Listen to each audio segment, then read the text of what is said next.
Because you weren't part of the group then. Well, I actually was, but you know what? We retired the flares, that's for sure. But so you were playing... Because I know you had obviously a solo career. Yeah, you know, I was the first one in my family that's actually recorded. I recorded my first hit record was in Japanese. It was called Chichana Koibito.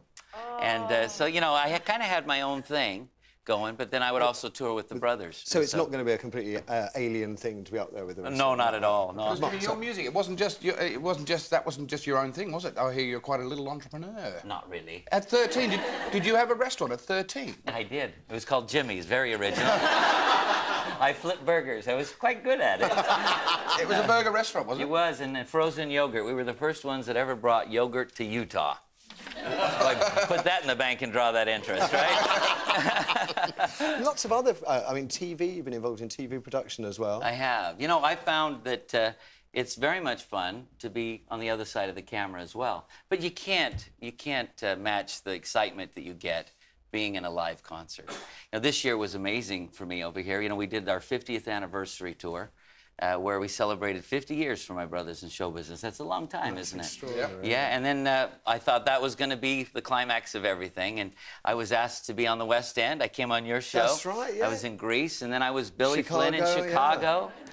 And now we're coming back for a 70s party, so I love this country. You might as well live here, I do, practically. I've been here about 8 months this year already, and I just love it. Everyone's so nice to us, and it's a pleasure. Good, go. And Jimmy, is it true that you were very good friends with Michael Jackson? Yeah, I actually worked with Michael for a couple of years. And matter of fact, I was the one that put together his Asian tour when he had the Bad album was released. And he was a great guy, and boy, what a loss for all of us, you know? And he was so misunderstood.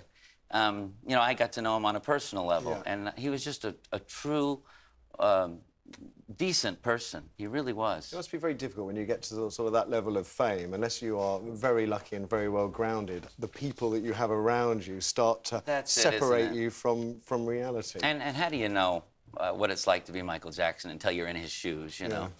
And although they move very fast. Yeah, and backwards. And backwards. But no, you know, I really owe him a great debt of gratitude, because it was he that trusted me enough to be involved with his tour. And it just opened the floodgates for a bunch of other artists that allowed me to, you know, get involved behind the scenes with them. But so Michael was a good friend. Good. Great loss. And you're a good friend of the show. It's good to have you here. Thank you so much. And likewise, you guys at home. This is what's happening on this morning's show. After the ads, we're going to be getting the panel's reaction to a story. The revelation that David Cameron wants to fill the House of Lords with celebrity supporters like Kirsty Allsop. We've already got Baron Sugar in the Lords. Why not Joanna Lumley or Jim Davison or Paul Daniels or anybody else, actually? Mark Little? Oh. Careful, brother, careful. After that, comrade, after that, Jimmy will take us through the rest of this morning's headlines. Our first phone-in today is today's visit by the Islamophobic right-wing Dutch MP Geert Wilders. A victory for free speech or a worrying endorsement of the politics of hate? You'll remember he was turned away 8 months ago because the Home Office feared his trip could incite a racial or religious hatred, but they've now had a change of heart. Is this good news? I think it is. I think it is. I mean, how can we bar a democratically elected MP from a fellow EU member state? But then if we're going to let his sort into the country, why not so-called preachers of hate as well? We'll take your calls on that first. After that, something for all you parents out there, a Play Not Sums for the under-6s. A massive independent review of primary education has severely criticised the way we teach our little uns in England and Scotland. Tots under 6, the review states, should learn through play and not be forced to do sums or read too early in case they're turned off studying full stop. So, is government policy wrong? Is our obsession with getting kids to learn the 3 R's harming them? Maybe they want to learn. I'll be honest, the parents on this show are already arguing over this, so what's your view? Give us a call. And finally, is anywhere too weird for a proposal of marriage, that is? Tonight, Coronation Street fans will see factory boss Tony pop the question to girlfriend Maria in a cemetery. How romantic is that? Maybe you received a proposal somewhere even weirder. Was it romantic or just what you wanted? A bit cheesy? Totally inappropriate? And even more importantly, did you say yes? Kirsty's got the numbers. Kirsty. I'm still waiting, hint, hint.